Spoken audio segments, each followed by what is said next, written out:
वंदन मास्टर्स, यहाँ पर उपस्थित सभी ध्यानियों को मेरा कोटि कोटि वंदन। आज की सभा का हम आरंभ करते हैं। मेरी आवाज आ रही है ना? यस, आ रही है, आ रही है।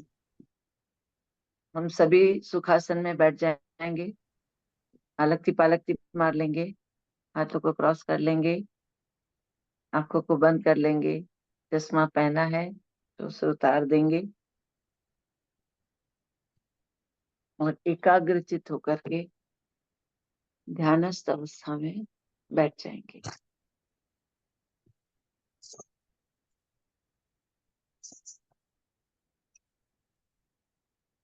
मास्टर्स, अब हम अपने सभी गुरुजनों का आवाहन करेंगे और उनसे निवेदन करेंगे कि वे इस ध्यान खंड में हमारे साथ हमारा मार्गदर्शन करने के लिए आमंत्रित हैं।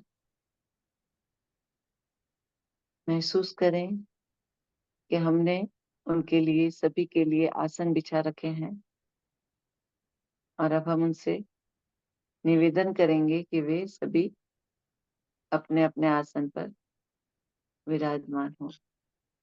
तो हम आमंत्रित करेंगे महाअवतार बाबा जी को, पितामह पत्री जी, लहरी महाशय, युक्तेश्वर गिरी जी, परमहंस योगानंद जी और गुरु मंडली।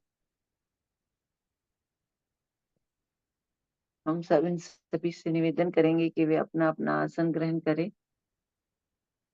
और हमें अपनी ऊर्जा प्रदान करें ताकि हम इस मार्ग पर आध्यात्म की यात्रा के लिए पूर्ण रूप से तैयार होकर यात्रा आगे की ओर प्रशस्त करें।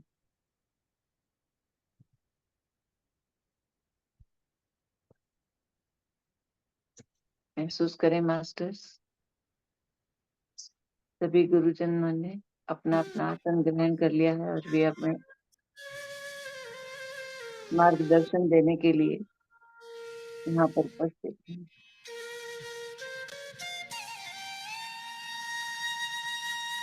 थोड़ा वॉल्यूम स्लो कर दीजिए, थोड़ा स्लो।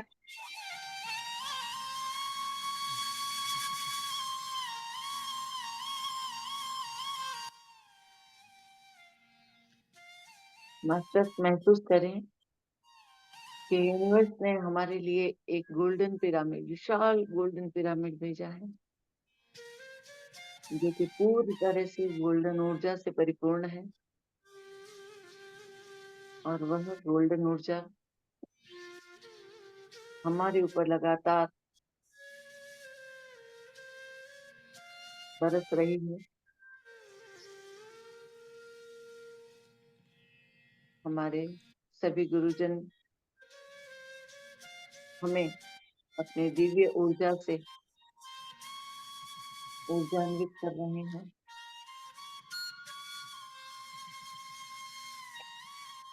और हम एकाग्रचित होकर के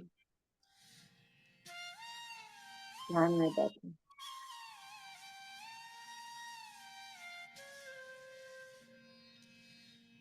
अब हम अपने आप को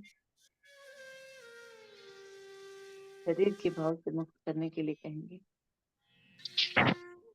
मेरे साथ दोहराएं, मैं शरीर नहीं हूँ, मैं शरीर नहीं हूँ,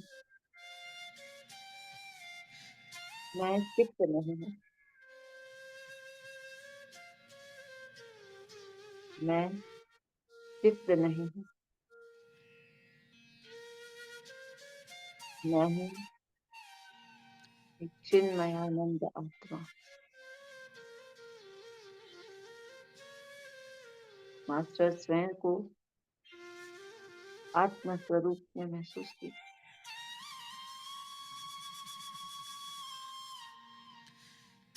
हेमलता जी और स्लो कर दीजिए ना। हाँ।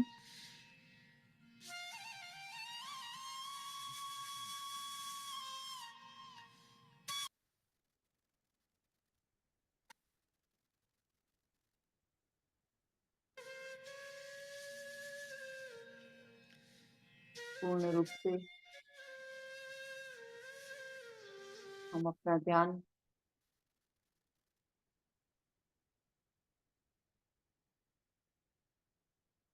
सहस्त्रार की ओर ले जाएंगे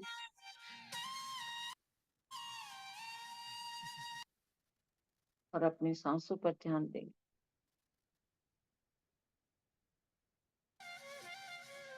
कुछ समय के लिए हम गहरी लंबी सांस लेंगे और छोड़ेंगे, और उसके बाद हम अपनी सामान्य सांसों के साथ जुड़ जाएंगे। तो मास्टर्स 3 बार लंबी गहरी सांस लेंगे। लंबी गहरी सांस,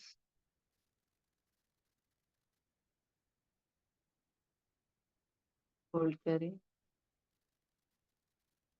अपनी सांसों को महसूस करते हुए धीरे धीरे उसे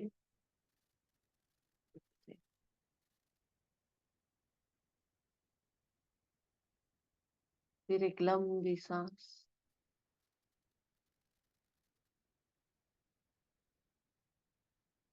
धीरे धीरे उसे छोड़।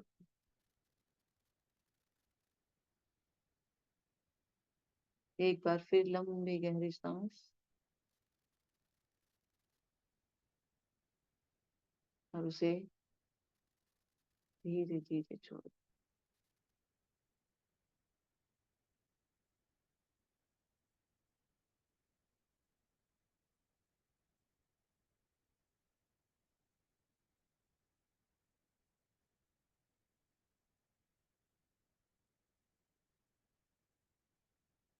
हेमलता जी म्यूजिक बंद हो गया है। हाँ हाँ, मैं दूसरा लगा रही हूँ अभी, वो ज्यादा आवाज है उसमें। ठीक है।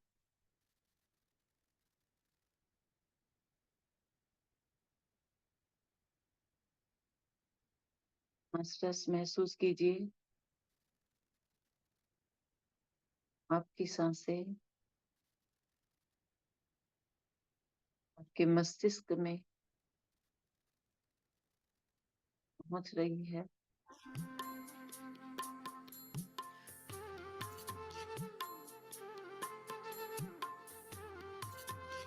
और वह, ये ठीक है मैम? हाँ ठीक है,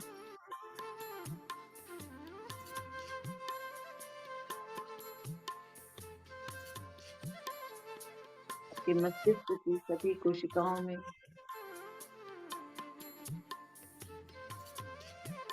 तंतुओं में वो सांसें पहुंच रही है और उसे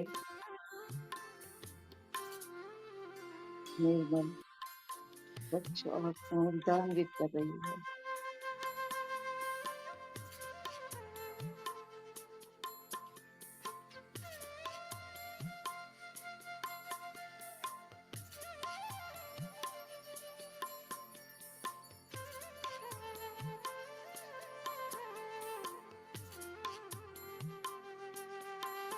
केंद्रित करें अपने सांसों को अपने विशुद्धि चक्र पर।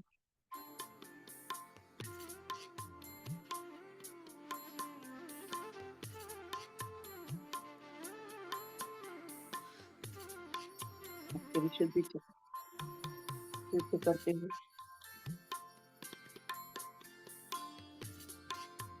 अपने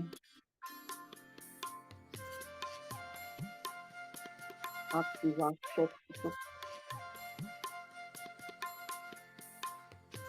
और भी प्रखर बना रही है।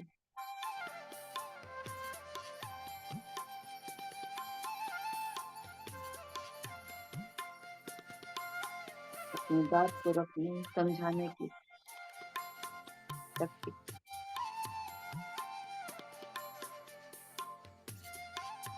प्राप्त हो रही है। अब हम आगे बढ़ेंगे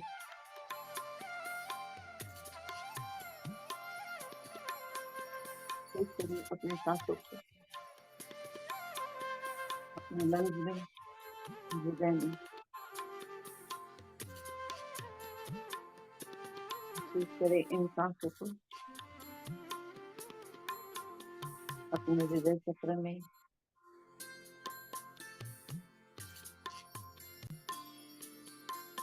जहाँ पर पूर्ण रूप से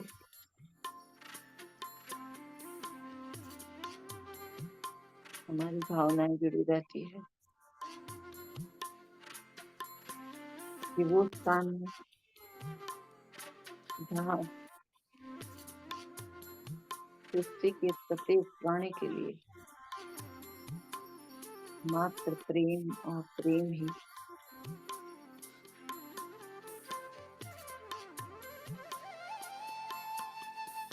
रहता है।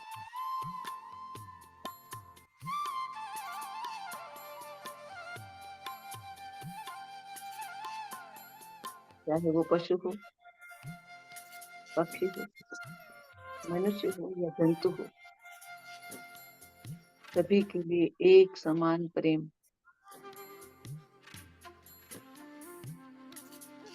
बरस रहा है।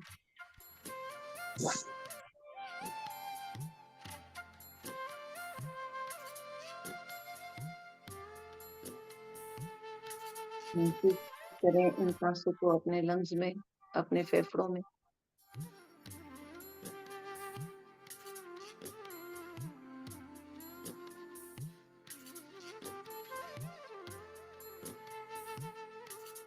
तो आपकी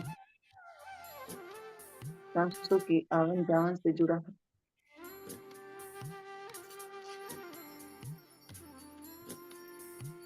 आपकी श्वसन क्रिया को और भी अधिक महसूस करें।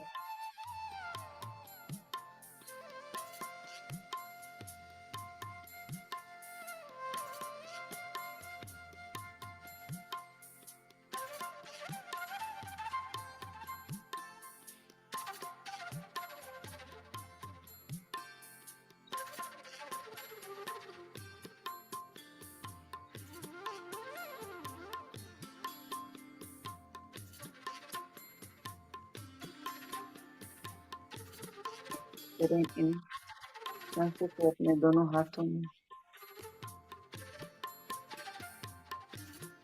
आपके कंधों में,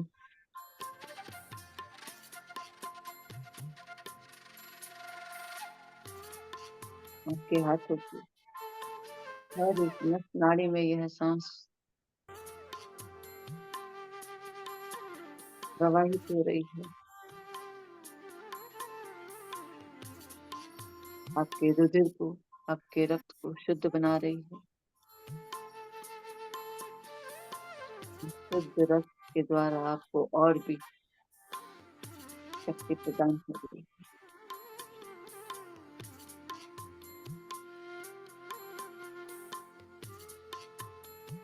महसूस करें इन सांसों को अपनी रीढ़ की हड्डी में,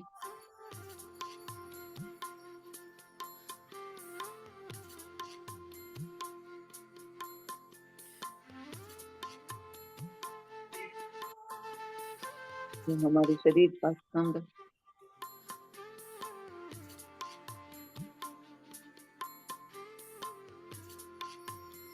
सांसों के द्वारा यह और भी सशक्त हो गया। ये हर एक मनके में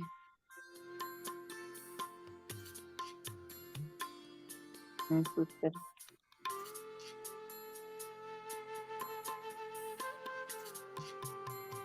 महसूस करें इन सांसों को अपने दोनों पैरों, जंघा में, घुटनों में, घुटनों में, उंगलियों में, तलवों में।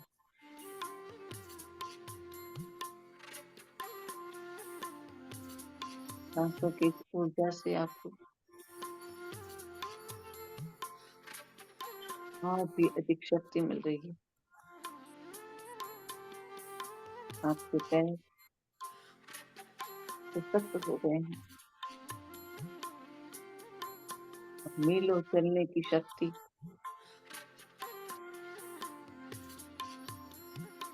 आपको प्रदान करते हैं।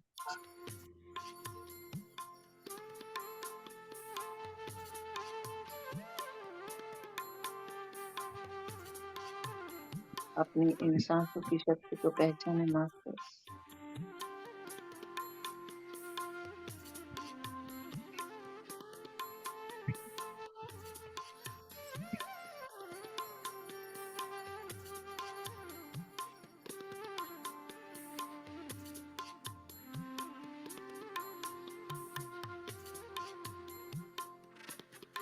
एकाग्रचित होकर के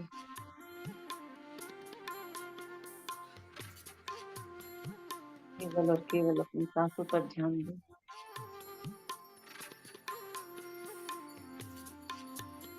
सांस ही हमारी गुरु है।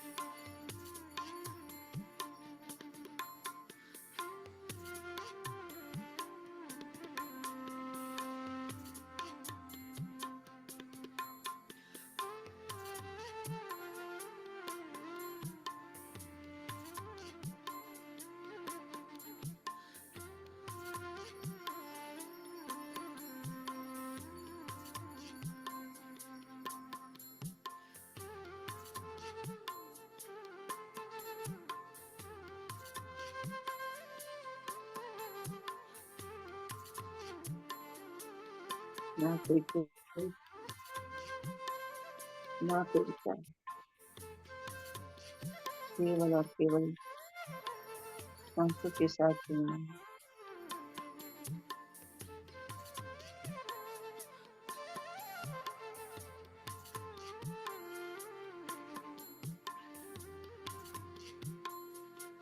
विचार तो 2 पल के मेहमान हैं, आते हैं और चले जाते हैं।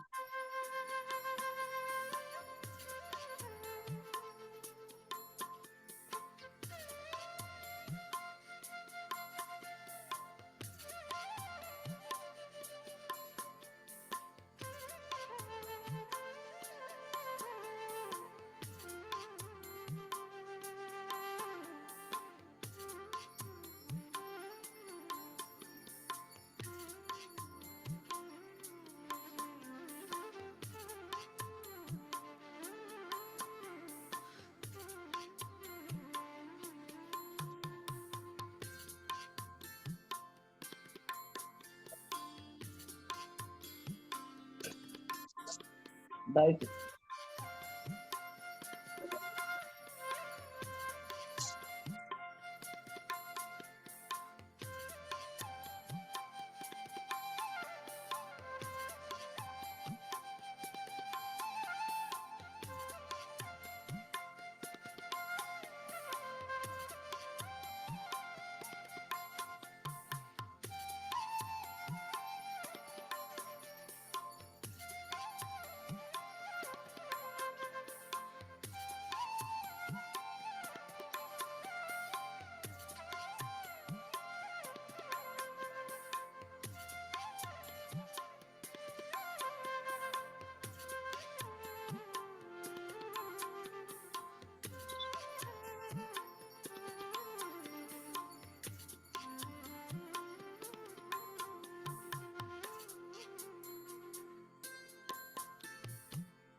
मास्टर महसूस के द्वारा मैं अपनी आत्मा को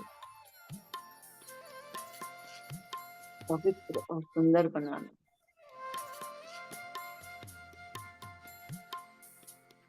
और इसमें सुंदर और पवित्र ज्ञान को संचित करना है,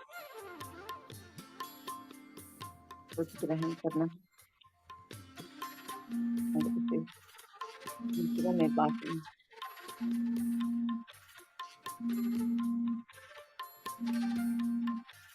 ये एक अच्छे ज्ञानी बने,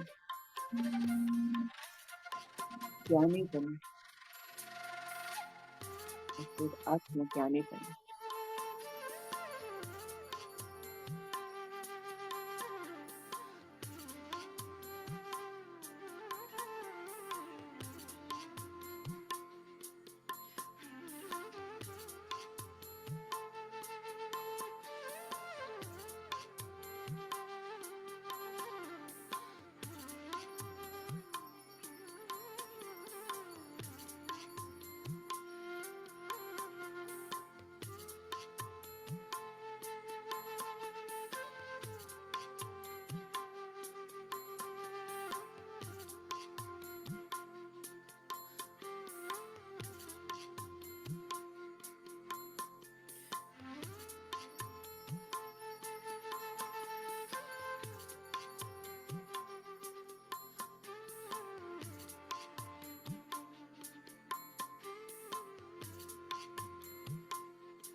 मास्टर, अब हम धीरे धीरे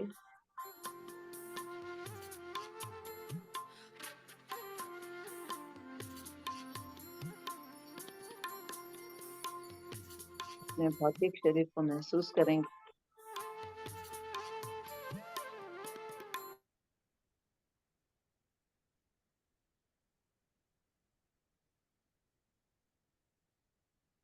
अपने पैरों की उंगलियों को हिलाएंगे,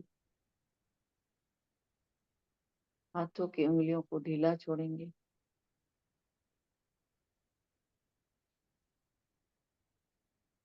अपने दोनों हाथों को नमस्कार की मुद्रा में अपने हृदय के पास ले आएंगे, और यहाँ पर उपस्थित सभी गुरुजनों को नमन करते हुए धन्यवाद देंगे।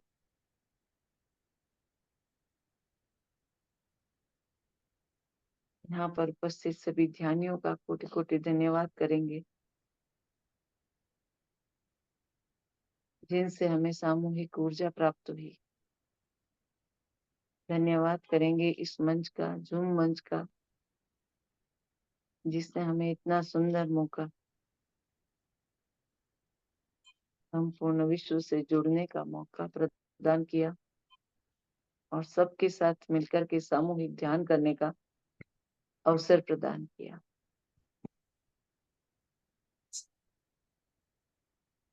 धन्यवाद करेंगे इस शरीर का, जिसके माध्यम से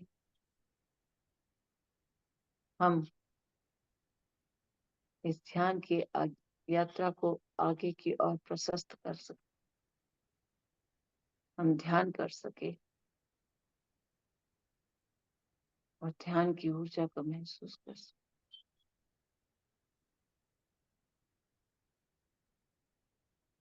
मास्टर सब धीरे धीरे अपने दोनों हाथों को अपने चेहरे पर रखेंगे। 5, 4, 3, 2, 1। मास्टर्स अपने हाथों की ऊर्जा को महसूस करें और धीरे धीरे अपनी आंखों को अपनी हथेलियों में ही खोलें और एक प्यारी सी मुस्कान के साथ अपने चेहरे पर अपना हाथ घुमाते हुए अपने पूरे शरीर को अपने हाथों से सहलाएं और इस ध्यान की ऊर्जा को महसूस करें।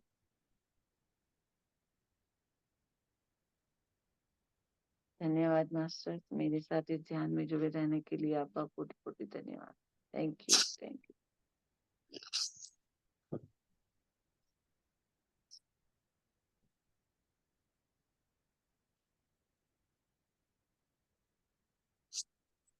मास्टर्स जो ध्यान में रहना चाहते हैं वे बने रहें और जो थैंक यू मैम, बहुत अच्छा ध्यान और बहुत गहरा ध्यान। अभी आप होस्ट हो। हाँ, थैंक यू। तो हम अनुपमा जी ने जो छोड़ा था उससे हम आगे बढ़ रहे हैं। अनुपमा जी ने हमको गोल्डन सिटी की यात्रा करवा दी जो कि बहुत ही सुंदर है, स्वर्ग के समान है। तो हम चल रहे हैं, अब आगे बढ़ रहे हैं मानस जगत की ओर। तो मानस जगत में भी सूक्ष्म जगत की तरह चेतना के 7 स्तर हैं, परंतु देखो यहाँ पर कितना अच्छा बताया है कि हर स्तर के अपने अपने 7 स्तर हैं। तो सूक्ष्म जगत के भी 7 थे, अभी यहाँ पर मानस जगत में जा रहे हैं, वहां भी उसके भी 7 स्तर इसमें बताए हैं। परंतु इस जगत में एक खंड से दूसरे खंड में जाने के लिए कोई मुश्किल काम नहीं है। हर जगह पर तो अनुमति लेनी पड़ती थी, यहाँ पर नहीं। ऊपर या नीचे जहां जाना हो बड़ी ही आसानी से हम वहां पर विचरण कर सकते हैं, जा सकते हैं। व्यवहार में देखें तो स्थायीवासी बहुत कम जगह बदलते हैं। वहां पर रहने वाले जो लोग हैं वह अपनी जगह बहुत कम बदलते हैं, वो जहां पर है वहीं पर वह रहते हैं। लेकिन ऐसा भी नहीं है कि बिल्कुल नहीं जाते, जाते भी रहते हैं। औसत आदमियों को यानी कि वहां पर जो कुछ संख्या में है उनको वहां पर अपना घर भी मिल जाता है, ताकि उन्हें कहीं घूमने की आवश्यकता ही नहीं पड़ती। पहले 4 खंडों से वह खंड होता है जिसके वह लायक होते हैं। ठीक है, पहले 4 खंड जो है उसमें ऐसे खंड होते हैं कि जहां पर वो जिस जगह पर रहने लायक होते हैं, जैसे उनकी ऊर्जा होती है उसके हिसाब से उनको वहां पर घर मिल जाता है और वो वहां पर रहते हैं। और जिसमें वह सबसे ज्यादा खुश रह सकता है, केवल विशिष्ट बुद्धिजीवी चौथे खंड से आगे जा सकते हैं। जिनकी बुद्धि विकसित हो चुकी है, जो बुद्धिजीवी है, वो चौथे खंड से भी आगे जा सकते हैं। लेकिन अन्य जो है वो चौथे खंड तक ही, चौथे से नीचे वाले खंड तक रहते हैं। जब प्राय एक व्यक्ति सूक्ष्म जगत से मानव जगत में जाता है तो उसके साथ कुछ सहायक भी होते हैं। तुरंत चेतना के उस खंड में पहुंच जाता है, तो उन सहायकों की सहायता से क्या होता है कि वह तुरंत उस खंड में पहुंच जाता है, क्योंकि वह उससे अनभिज्ञ होता है। ताकि उसे किसी भी एक सहायक की आवश्यकता होती है तो हमेशा एक तल से दूसरे एक जगत से दूसरे जगत में जाने के लिए उसे क्या करना पड़ता है, एक खंड से दूसरे खंड में जाने के लिए उसे सहायक की आवश्यकता पड़ती है और सहायक के मार्गदर्शन के अनुसार वह आगे जाता है। जो बुद्धिजीवी सहायक होता है, जो वह सहायक होता है, वह उसे मानसिक विकास के अनुरूप ही मिलता है। फिर वह वहीं ठहर जाता है। यानी कि जो व्यक्ति जहां पर जाता है उसको उसके तल के अनुसार, उसकी मानसिक स्थिति के अनुसार, मानसिक विकास के अनुसार उसे वहां पर खंड में पहुंचा दिया जाता है, जो उसके मानसिक विकास के अनुरूप होती है। फिर वह वहीं ठहर जाता है, और जब तक उसके लिए 1 मिनट मास्टर,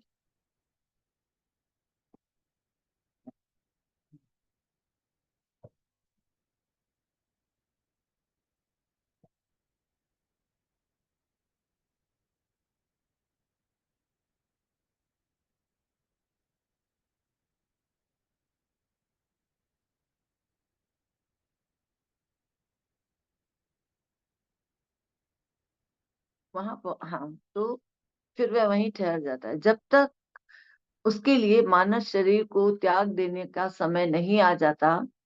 उसके बाद वह कारण जगत की में कुछ समय के लिए जाता है। वह जो उसको जो तल दिया जाता है वह उस तल में मतलब रहता है, और तब तक रहता है जब तक कि उसे, जो उसका मानस शरीर, उसे त्याग, उसको वह त्याग नहीं देता। मानस शरीर को त्यागने के बाद ही वह कारण जगत की ओर प्रस्थान कर सकता है, जो कि आत्मा का स्थायी आवास है। इससे पूर्व की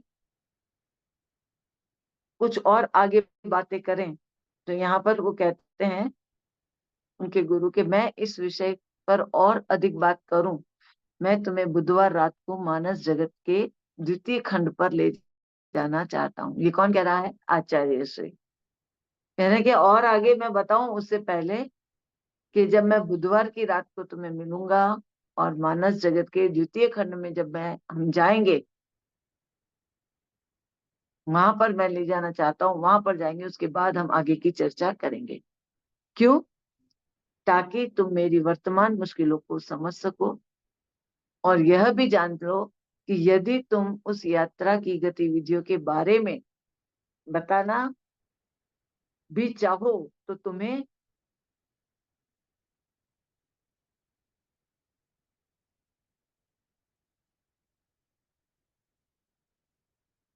सॉरी मास्टर्स,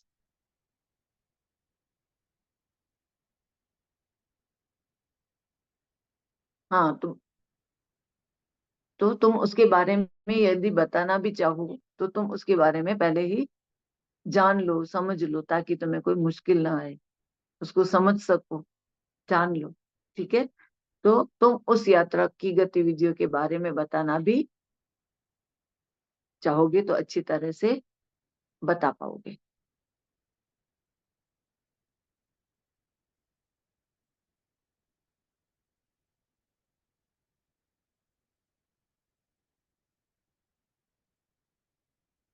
और उसके बाद मैं शुक्रवार को सुबह तुम्हारे पास आऊंगा।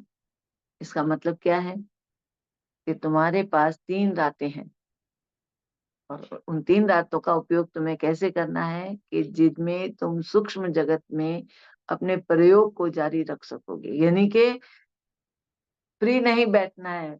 पीटर रिसेल्यू को, उनको होमवर्क दे दिया गया है कि तुम अब सूक्ष्म जगत में अपने आप आ जा सकते हो, तो तुम वहां पर 3 दिन की वहां की मुलाकात लो, उसके बारे में सब कुछ जानो समझो। तो 3 रातें जो तुम्हें मैं दे रहा हूँ, तो तुम सूक्ष्म सूक्ष्म जगत में अपने प्रयोग जारी रखो। यानी कि जो कुछ भी तुम्हें वहां पर जानना है, सीखना है, प्रयोग करना है, वो सब कुछ करो। वैसे कहते कि मैं एक बात तुम्हें जरूर कहना चाहूंगा, कि एक जोर देकर के बात कहना है। वो क्या है? कि आज अपने दिमाग को विश्राम दो। यानी कि आज के दिन कहीं मत जाओ, आज रेस्ट कर लो।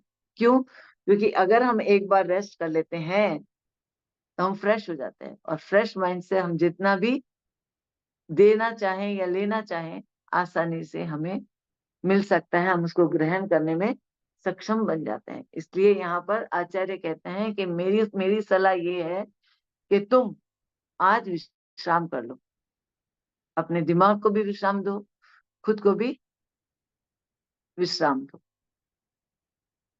कोई नया काम शुरू मत करो। बुधवार की रात मेरे लिए प्रतीक्षा जरूर करना। आचार्य ने कमरे में जो प्रवेश किया था, अब वह उसे बाहर की ओर कदम रख रहे हैं और वह वहां से चले जा। और पीटर रेसेल्यू अपने डेस्क पर हैरानी से बैठा रह गया, यह सोचता हुआ कि यह सब मैं क्या सुन रहा हूँ।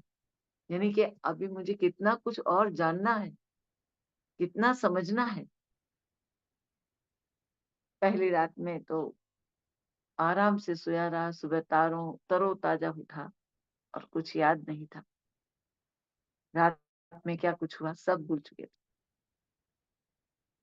अगली रात में डेफनी तक आसानी से पहुंच गया। अपनी परी घाटी से अपने घर तक बिना किसी तकलीफ के वह भी पहुंच चुकी थी, क्योंकि अब उसके पास पर्याप्त इच्छा शक्ति आ गई थी और इसीलिए वह भी एक खंड से दूसरे खंड में जाने में अब बड़ी आसानी से सक्षम हो चुकी थी। उसने बताया कि मेरे चले जाने के बाद वह नृत्य का एक अविश्वसनीय सुंदर प्रदर्शन हुआ था। कहाँ पर? जहां पर वह उपस्थित थे। ठीक है, तो नृत्य का बहुत ही सुंदर प्रदर्शन था, उसे मैंने देखा, जिसमें देव, प्रकृति, आत्माओं और पक्षियों ने भी भाग लिया। यानी कि ऐसा नहीं कि केवल आत्माओं ने ही भाग लिया, सभी ने भाग लिया। प्रकृति ने, देवों ने, आत्माओं ने, पक्षियों ने, सब ने। जब उसने सरदार से विदा ली तो उन्होंने उसे यह कहा कि हम दोनों कभी भी उनकी घाटी में फिर से आ सकते हैं। ये कौन सी घाटी थी? परियों की घाटी, जहां पर वे यात्रा करने गए।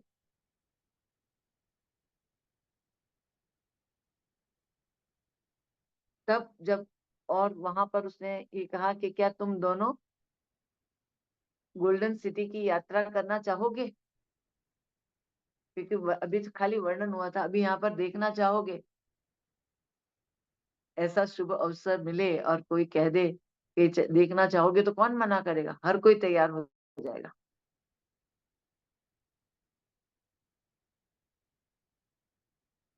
मेरी आवाज नहीं आ रही क्या मास्टर्स? विजय सर?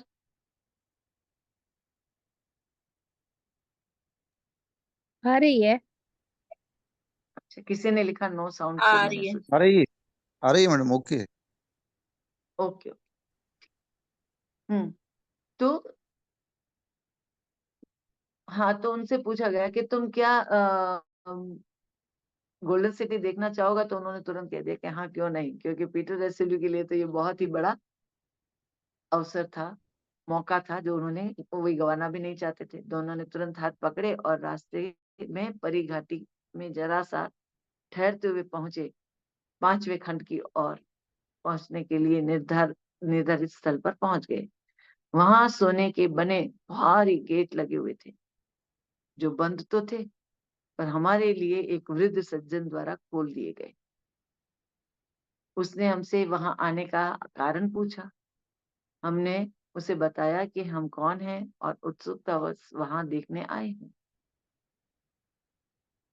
तो उसे इस पर कोई भी आपत्ति नहीं हुई। उसने एक गाइड भी हमारे साथ भेज दिया ताकि वे अच्छी तरह से वहां पर पहुंच सके और अच्छी तरह से निरीक्षण कर सके और जान सके। वहां की सड़कें सोने की पट्टी की बनी हुई थी। उनके दोनों किनारों पर बड़े बड़े वृक्ष कीमती नगीनों से लदे हुए थे। हीरे, पन्ने, माणिक, मोती, ये सब विचारूप अत्यधिक सुंदर थे। पर दूर से देखने पर लगता था मानो क्रिसमस ट्री की एक अनंत पंक्ति वहां खड़ी हो। हम कल्पना मात्र से ही समझ जाते हैं कि कभी कभी परियों की कहानी सुनते हैं तो उसमें ऐसा ही दिखाते हैं। तो आज यहाँ पर भी इसी का वर्णन किया गया है। मैंने देखा हर गली में कम से कम एक चर्च तो जरूर था। वह गाइड हमें छोटे कैथोलिक चर्च में भी ले गया। चर्च का पूर्व भाग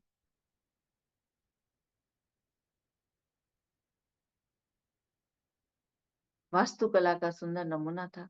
मुख्य वेदिका लगता था। एक विशाल मोती से बनाई गई थी। एक संगीतज्ञ जो वाद्य यंत्र बजा रहा था कोई साधारण कलाकार नहीं जान पड़ता था। हमारे गाइड ने हमें दूसरे बड़े चर्च में भी देखने के लिए कहा। मैंने पूछा कि क्या वे चर्च किसी और पंथ के हैं? उसने बताया कि स्वर्ग में अलग अलग पंथों के अलग अलग चर्च हैं। यहाँ पर किसी को कोई बंधन नहीं। सभी अपनी तरह से अपने अपने चर्च में पूजा करते हैं, लेकिन किसी भी चर्च में कहीं भी कोई भी शिक्षा ग्रहण करो, अंत में तो वह शिक्षा अपने कल्याण के लिए ही होती है। यानी कि सार, इन शॉर्ट अगर हम कहें तो उन शिक्षा का सार जो होता है वह सभी चर्च में जहां भी वो ज्ञान प्राप्त होता है वो सभी एक समान ही होता है। खाली क्या फर्क होता है, हम कहते हैं ना शब्दों का। जब भी कोई व्यक्ति अलग अलग व्यक्ति बोलेगा तो वो अपने अपने शब्दों में बोलेगा। तो यहाँ पर भी वही बात है कि जो शिक्षाएं है वह अलग जरूर है, लेकिन कोई किसी का विरोधी नहीं। सभी सच्चाई की ही बातें करते हैं और सच्चाई का ही मार्ग अपनाते हैं। सिर्फ उसकी अभिव्यक्ति यानी कि बोलने का तरीका, समझाने का तरीका वो ही केवल भिन्न है, बाकी सब कुछ तो सेम ही है। तो मेरे प्रश्न का उत्तर यहाँ पर मिल गया था और उन्होंने बताया कि ईश्वर सर्वोपरि है और समय समय पर वे इस गोल्डन सिटी में भी आते रहते। भले ही दिखाई नहीं देते, सामान्य साधारण वासी को दिखाई नहीं देते, लेकिन फिर भी उनकी आवाज तो अवश्य ही सुनाई देती है। तो उस आवाज से जो भी उनको संदेश मिलते हैं वे उसे ग्रहण करते हैं और वो जो आवाज है वो घिरे हुए बादलों में चारों ओर गूंजती रहती है। उन्होंने ये भी बताया कि ईसा मसीह और उनके जो 12 शिष्य हैं वे भी उनके उपदेश सुनने के लिए यहाँ पर आते हैं, देखे जाते हैं और प्रचार करते हैं। तब पूछा गया कि 11 मतलब 11 शिष्यों से तो नहीं कि जो जुड़ास तो निश्चित रूप से स्वर्ग में ही जा नहीं सका होगा। तब वो कहते हैं कि नहीं, जुड़ास वास्तव में तुम जो कह रहे हो वो ठीक है, लेकिन उसने अपनी स्थिति ऐसी मजबूत कर ली, अपने में इतना अच्छा सुधार कर लिया कि उसके बाद उसने उसे भुगत लिया, अपनी सजाओं को भुगत लिया। तो उसे फिर से उसे नरक में नहीं जाना पड़ा। उसने क्या किया, प्रायश्चित के साथ उसका पूरा प्रक्षालन किया और फिर वह भी इन सभी साथियों के साथ जुड़ गया। उसे भी वहां पर उनके साथ जुड़ने की इजाजत प्राप्त हो चुकी थी। हम एक रंग भूमि में गए। उसके बाद ये लोग एक रंग भूमि गए। वहां पर का वर्णन यहाँ पर कर रहे हैं कि वहां पर एक समूह गान सुन रहे थे। सभी जने कुछ गा रहे थे तो कुछ बजा रहे थे और कुछ तो वाद्य ऐसे थे जो चांदी से जड़ित थे। वे लोग धर्म ग्रंथों में वर्णित फरिश्तों जैसे लगते थे। पर बादलों पर बैठकर वीणा बजाते हुए हमने किसी को नहीं देखा था जो हमें आज यहाँ पर देखने को मिल रहा है। हम लोग डेफनी के घर लौट आए। गोल्डन यात्रा कर ली, पूरी हो गई। फिर डेफनी के यहाँ लौट आए और अपने अनुभवों की आपस में चर्चा भी की। उनके कुछ अन्य मित्रों से भी मिले। अब बुधवार की रात को मैं आचार्य की प्रतीक्षा, अब लौट आए हैं वापस। 3 दिन उन्होंने अच्छी तरह से यात्रा की, अनुभव प्राप्त किया, डेफनी के साथ रहे और बुधवार था इसलिए आज आचार्य जी की प्रतीक्षा कर रहे हैं। जब वह पूरे 10 बजे मेरे कमरे में आए, यहाँ पर पीटर हेस्सेली कह रहे कि वो जब वो आए तो उसने कहा कि अगर तैयार हो तो चले। अगली यात्रा पर और चल दिए। हम पहले वाले रास्ते से ही चले, दूसरे खंड के गांव, तीसरे खंड के एकेडमी और चौथे खंड की परिघाटी, पांचवें खंड की गोल्डन सिटी और छठे खंड की झील से होते हुए इस अंतिम स्थल पर मैंने दो ऐसी नावें देखी जो प्रयोग की जा रही थी। एक तो झील के सामने और दूसरी झील के रास्ते की ओर। मैंने थोड़ी देर ध्यान से उन्हें देखा, तब पता चला कि वे हिल भी रही थी। उनकी गति इतनी धीमी थी कि एकांत चाहने वाले व्यक्ति के लिए तो यह आदर्श जगह थी। सातवें खंड तक मैं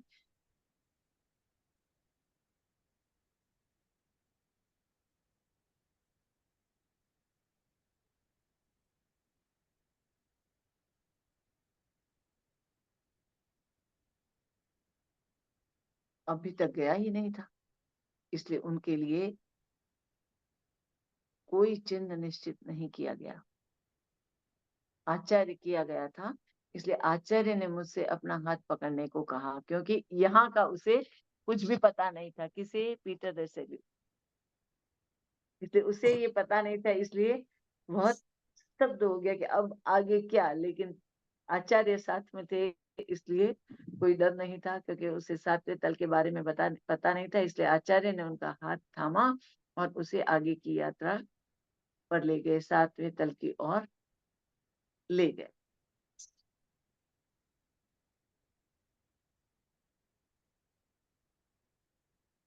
दृष्टि फिर से स्पष्ट हुई। मैंने देखा कि हम लोग एक पर्वत श्रृंखला की ओर ऊंची चोटी पर खड़े हैं, जैसे आचार्य विश्व दर्शन नाम से बुलाता था। ये जो चोटी थी उसे विश्व दर्शन, शायद ये सबसे ऊंची चोटी होगी और इसीलिए उसे विश्व दर्शन का नाम कहा गया। यहाँ से लोग चारों ओर की दुनिया पर एक ही निगाह डाल सकते थे, जो अगले जन्म तक उनके साथ रहती थी। नीचे के देहात, बस्तियां तो थी ही, और जो जंगलों से घिरी थी उसमें अनेक फूल भी खिले हुए थे। वहां इमारतें तो थी ही नहीं, और चारों ओर दूर दूर तक नजर भी नहीं आ रहा था। मुझे बताया गया कि बहुत से तपस्वी संत यहाँ पर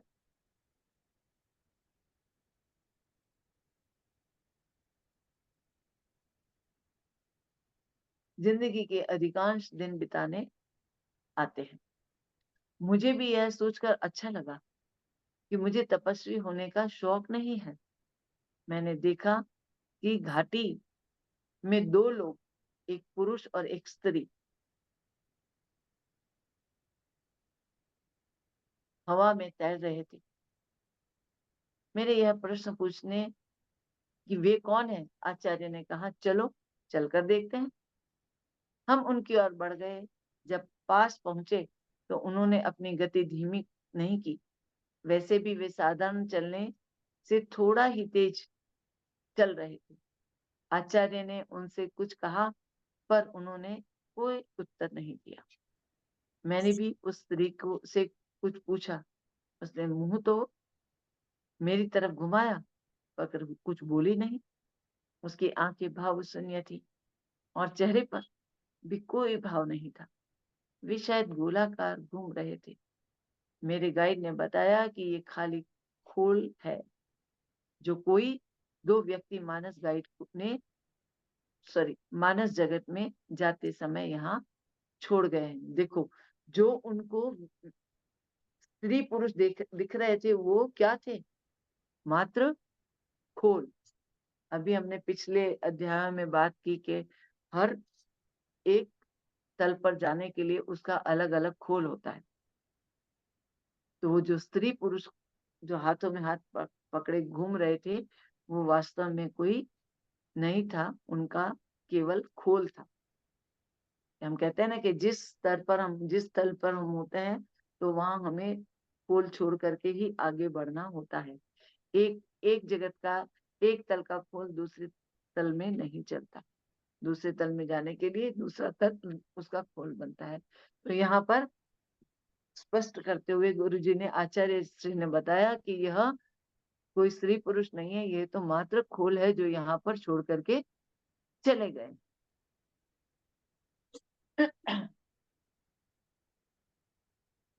अब आचार्य ने यह भी स्पष्ट किया कि मानस जगत में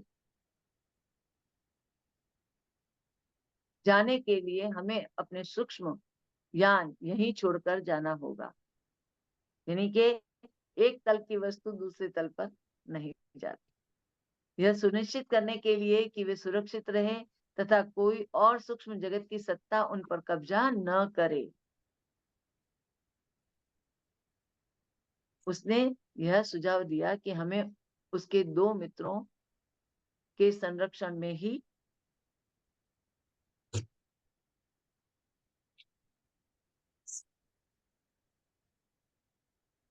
छोड़कर जाना चाहिए जो उसके विश्वास पात्र हैं। उसने गहनता से खुद को एकाग्र किया और 1 मिनट बाद बताया कि वे आ रहे हैं।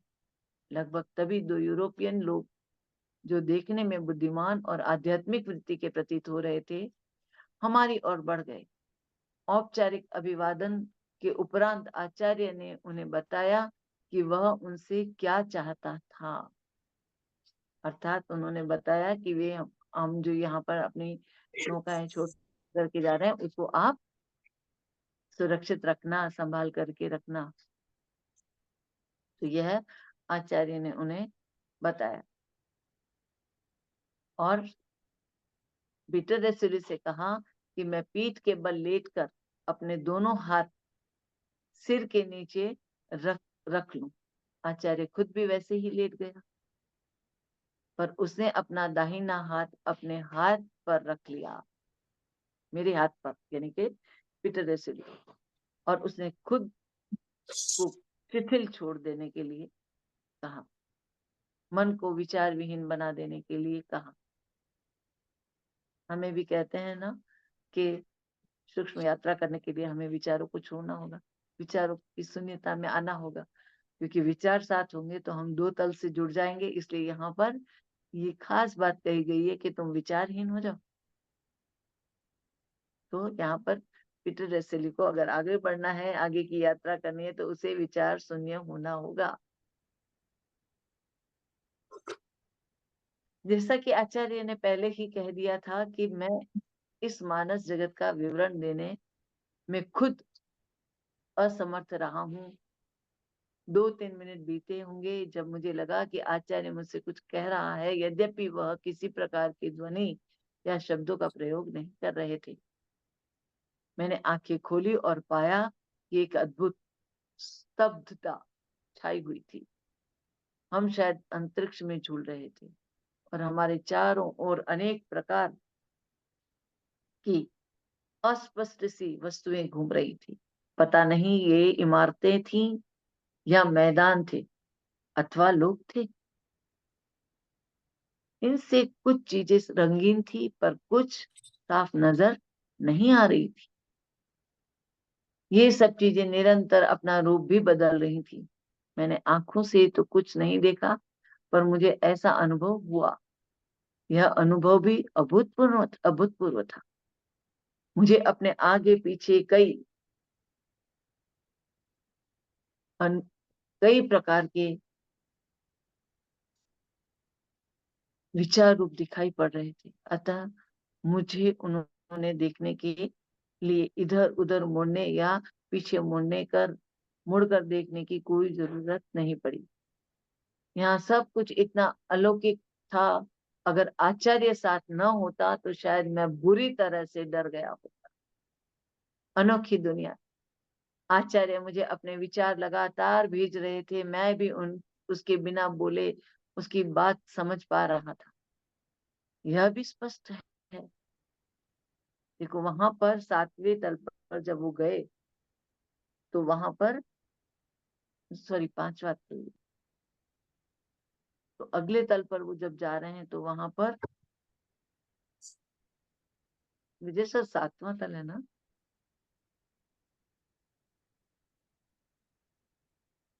वहां पर वाणी का काम नहीं है। जो भी बातें करनी है अपने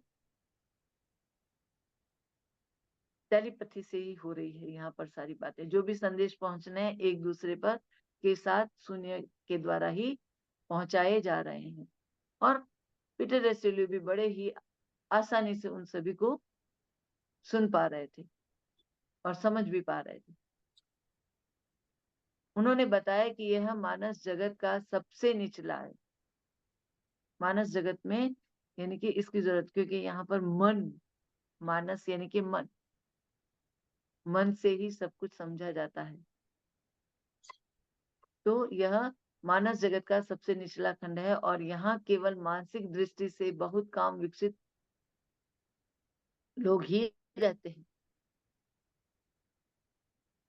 मानसिक दृष्टि से जो बहुत कम विकसित लोग होते हैं वो ही यहाँ पर रहते हैं, ताकि उनकी मानसिक स्थिति को और भी सुदृढ़ बनाया जाए। वहां पर ये उसने ऐसे कुछ लोगों के विचार रूपों की ओर इशारा किया जो वहां रहते थे। वे लोग सघन नहीं थे, कुछ गुच्छों के रूप में नजर आ रहे थे। उन्हें ठोस आकार तक नहीं कहा जा सकता था। वे धुएं या बादल जैसे थे जो मनुष्य के आकार जैसे लगते थे, पर क्योंकि सघनता से शून्य थे इसलिए उसका आकार जल्दी जल्दी बदल जाता था।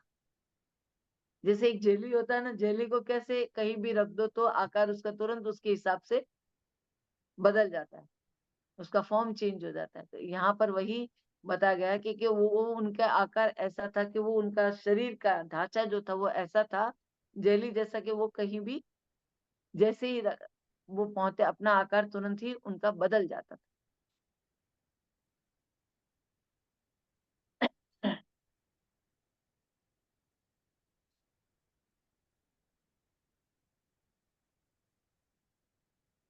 वे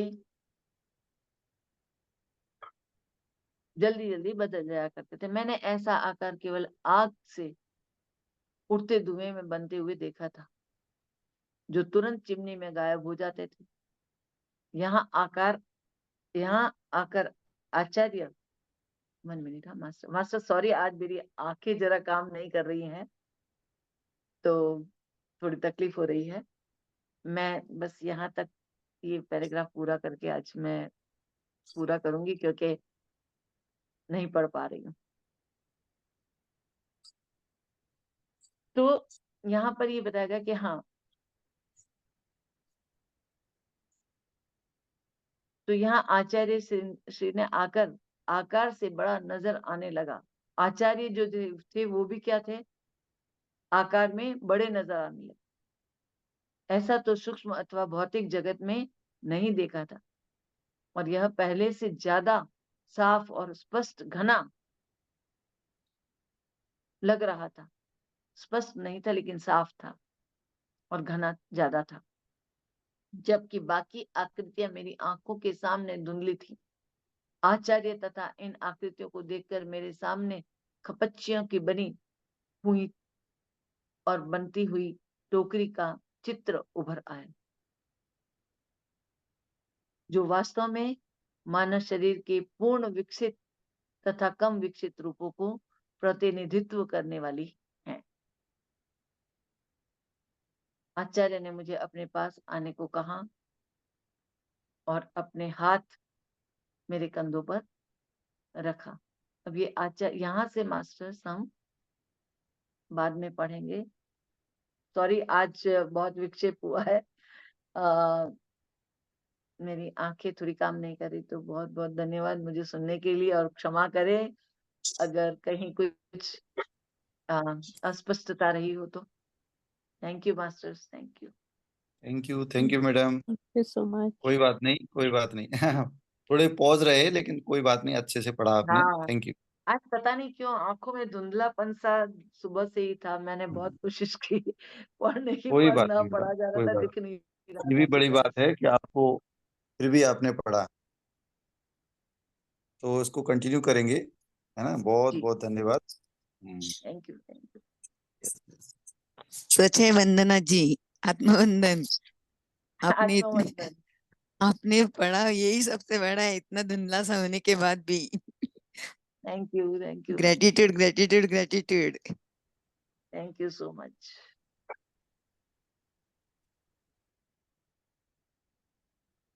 बस एक हल्की सी कोशिश की है, आज तो ऐसे ही लग रहा है मैं खुद समझ पा रही हूँ इस बात को। थैंक यू वंदना जी। आज तो क्या कहते हैं, आपका टेस्ट चल रहा है। बिल्कुल सही कहा, मुझे भी यही नजर आ रहा है। और आप टेस्ट में पास हुए हैं क्योंकि आपने कोशिश की है। और कोशिश करने वालों की कभी हार नहीं होती। हाँ, नहीं होती। बिल्कुल सही बोला मैम आपने। तो इस असफलता को चुनौती समझ करके मैंने स्वीकार कर लिया, और क्या करेक्ट कमी रही है करेक्ट, उसको भी नाइस। सुधार करेंगे। Thank you Asha ji. Gratitude, आपको ही ग्रेटिट्यूड ग्रेटिट्यूड ग्रेटिट्यूड।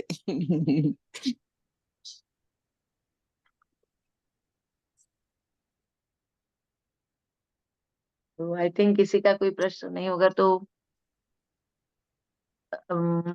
हेमलता जी। जी मैम, कंक्लूड कीजिए, आप ही होस्ट हैं। अच्छा, ऐसा है, ओके, मैं आपका इंतजार कर रही थी। ओके, थैंक यू मास्टर, सभी का बहुत बहुत धन्यवाद। आप लोगों ने मुझे शांतिपूर्वक सुना, उसके लिए बहुत बहुत धन्यवाद। धन्यवाद thank you. Ma'am. Divine thank you day Vijay and sir, divine night. Thank you Hemlata ji, thank you. Thank you, thank you. Thank you so much. सबका मंगल हो।